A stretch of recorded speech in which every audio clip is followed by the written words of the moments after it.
Somewhere in Mindanao, there are still people who believes in Aswang, a human that turns into a monster and eats people, especially unborn babies.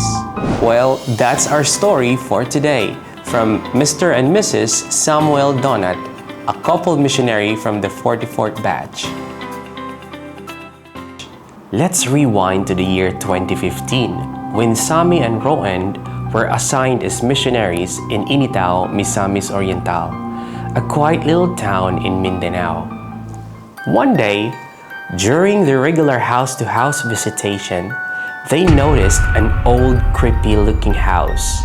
It looked abandoned. The walls were stained, the roof half-broken, and the surroundings overgrown with grass. But when they came closer, they were surprised. Inside that old house lived an elderly couple. The couple looked so frail, so tired, and so forgotten. Their clothes were worn out, their faces marked with sorrow. So when Sammy and Rowan saw them, their hearts were deeply moved. So they promised to return, to help in any way they could. But as the missionaries walked back home, some villagers stopped them and said, "Hey, we saw you visiting that old couple's house. Don't ever go back there. They are evil. They are Aswang." Sammy and Rowan were stunned. The villagers claimed they had seen Nanay turn into a beast at night. Everyone in the community believed it. And for years, no one dared to go near to that house. But in the hearts of the missionaries, they knew what they saw. They did not see monsters, but they saw two lonely souls longing for love, for care, and for someone to see them as human again. So, despite the warnings, Sammy and Rowan chose to show compassion. They even spent their own allowance to buy food and basic supplies. And they helped wash the couple's clothes, clean their home, and cooked warm meals for them. They became like the children Nanay and Tatay never had. And for the first time in a long, long while, Nanay and Tatay cried because since their adopted son had left them, no one had cared for them.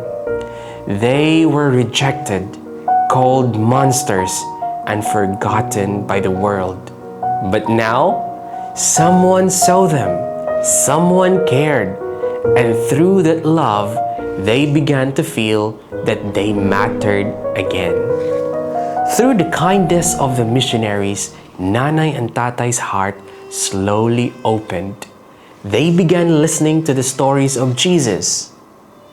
And they believed, not because of fancy words or doctrines, but because they saw the love of Jesus lived out in Sammy and Rowan's lives. You know, even when some villagers started calling the missionaries Aswang too, they didn't stop. Instead, they rejoiced as they saw Nanay and Tatay give their lives to Christ through baptism. Two souls once rejected, now redeemed by love. This story reminds us that God calls us to love the unloved, to care for the forgotten, and to defend those who have been falsely accused. Where there is darkness, we are called to bring light. Where there are lies, we are called to bring truth.